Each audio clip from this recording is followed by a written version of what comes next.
Je m'appelle Nathan Gaël. Je crois que l'on peut dire aisément que je suis un amoureux de la nature. La découverte de celle-ci me fascine toujours autant. Mais cela fait 3 mois maintenant que je ne suis plus avec ma petite amie. Notre relation avait pourtant duré presque 2 ans.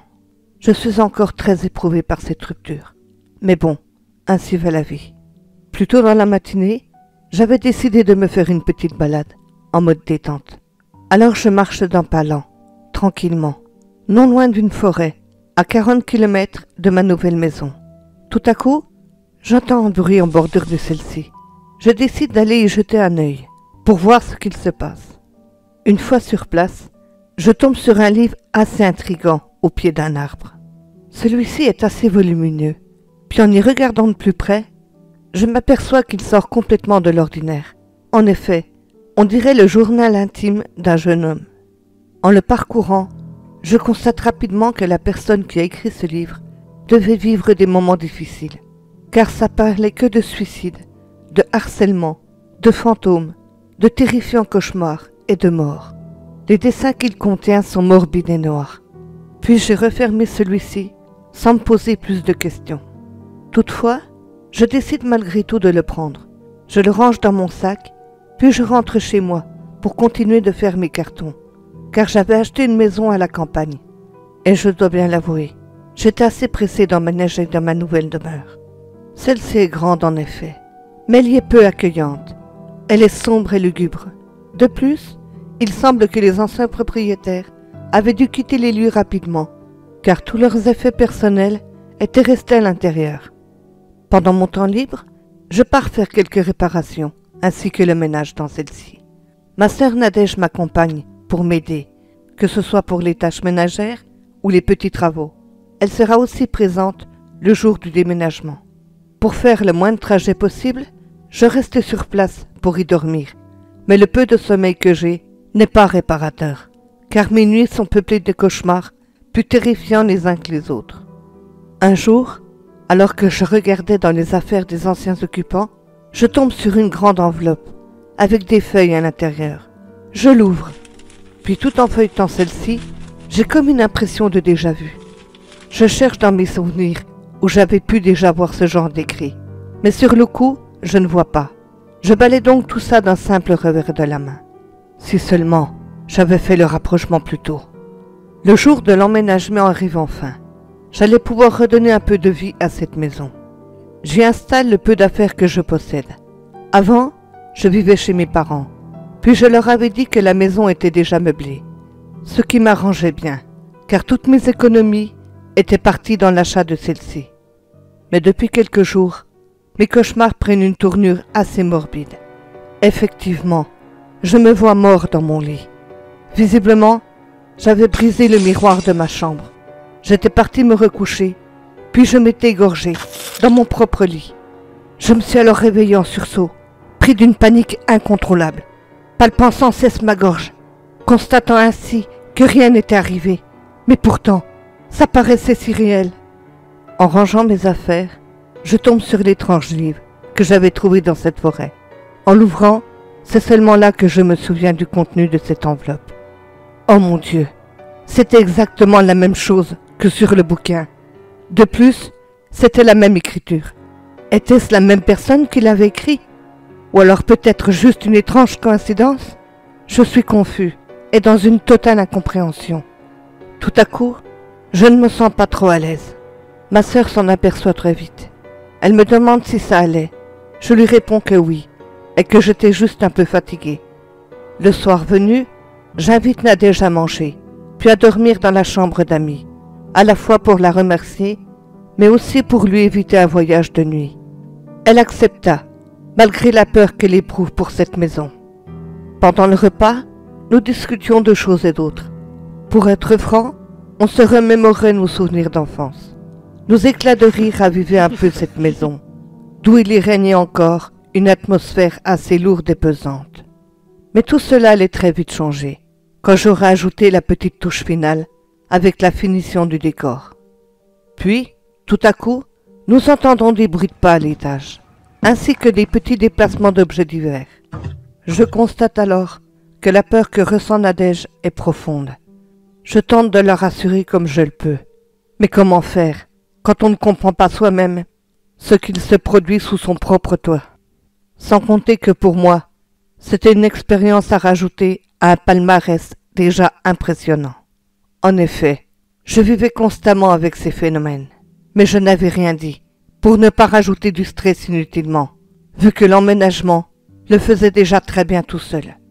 Au bout d'un moment, nous décidons d'aller nous coucher, car la journée du lendemain allait être encore chargée.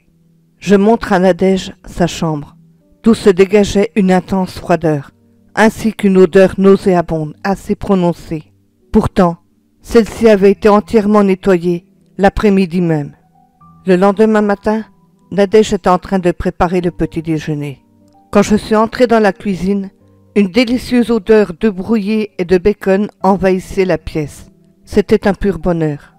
Je lui dis bonjour, puis lui demande si elle avait passé une bonne nuit.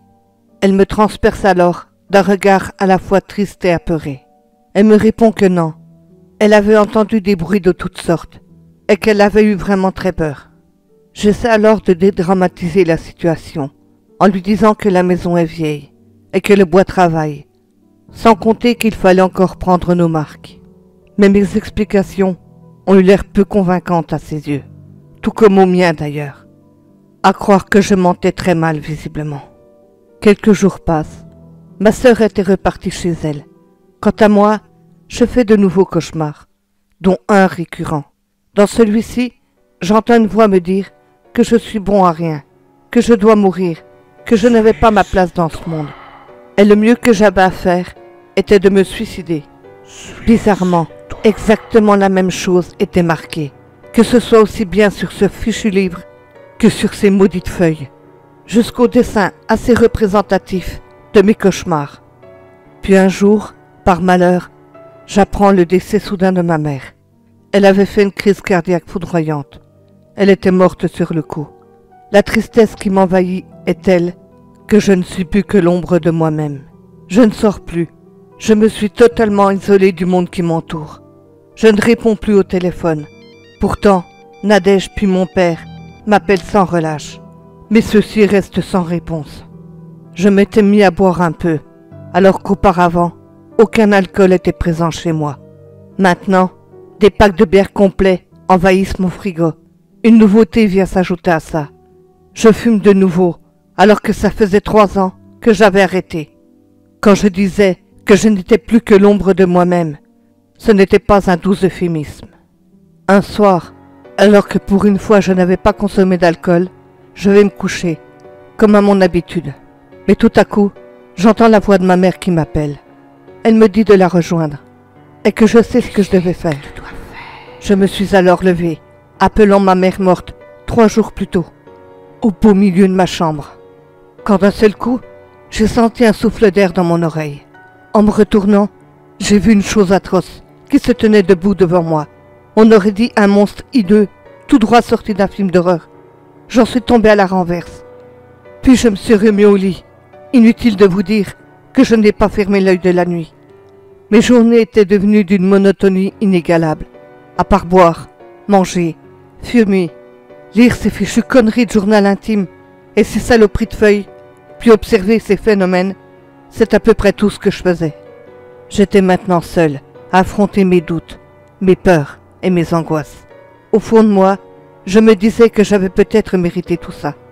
Toutes ces influences négatives commençaient par avoir raison de moi. Mais pourtant, une nuit, je rêve qu'une voix me pousse à me suicider. D'un seul coup, j'ai senti des mains invisibles et puissantes serrer vraiment très fort mon cou. Une fois de plus, je me réveille en panique. Je réussis à me calmer malgré tout. Mais le sommeil, lui, n'est jamais revenu. Quand je me suis levé le lendemain, je suis allé dans la salle de bain pour me passer un peu d'eau fraîche sur le visage. En relevant la tête devant mon miroir, je constate des marques de doigts énormes au niveau de mon cou. Celui-ci portait d'importants hématomes. Si cette chose pouvait me toucher et m'attaquer, alors que pouvait-elle faire d'autre? J'en étais venu à craindre pour ma vie. Nadège est passée chez moi à l'improviste. Elle s'inquiétait pour moi. Je lui ai alors tout expliqué. Je me suis effondré en larmes devant elle. C'est à ce moment-là que je prends la décision de faire appel à des professionnels. J'étais incapable de régler cette situation moi-même. Une équipe d'experts en paranormal sont venus chez moi pour y faire une enquête. Ils ont placé tout un tas de matériel dans la maison. Dans ce groupe, il y avait aussi 2 médiums, un homme et une femme. Puis l'équipe m'a alors demandé de leur parler uniquement des phénomènes paranormaux dont j'avais été témoin. Je leur raconte alors mon histoire. Ceux-ci semblent stupéfaits par mon récit. Puis les médiums semblent capter quelque chose à leur tour. Ils font le tour de la maison. Je vous avoue que je suis sceptique par rapport à ça, mais je l'étais tout autant sur l'existence éventuelle des fantômes. Mais mes opinions ont complètement changé maintenant.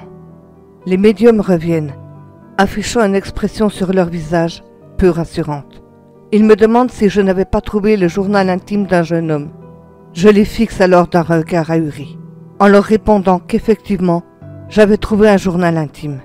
Puis la femme me coupe la parole, en me disant que je détenais en ma possession une enveloppe du même type. Je réponds par l'affirmative. Elle me parle de la rupture avec ma copine, puis du décès récent de ma mère. Mes yeux commencent à se remplir de larmes, que j'essaie tant bien que mal de contenir. Mais j'ai éclaté en sanglots quand ils m'ont dit qu'un démon était présent dans ma maison. On me confirme que ma maison est hantée, et le fait d'avoir perdu ma copine m'avait profondément affecté. Puis ensuite, le décès de ma mère avait en quelque sorte aidé à décupler ces phénomènes. Ces entités se nourrissent de la peur, ainsi que de la faiblesse des gens, sans compter les travaux que j'avais dû faire dans la maison. Mais ils me disent aussi que celle-ci était déjà hantée avant même que j'y emménage. En effet, le jeune garçon avant moi subissait les mêmes choses, mais malheureusement, il n'était pas parvenu à s'en sortir. C'est grâce à son fantôme que les médiums ont pu communiquer. Il leur a raconté sa propre histoire, comme une étonnante résonance identique à la mienne.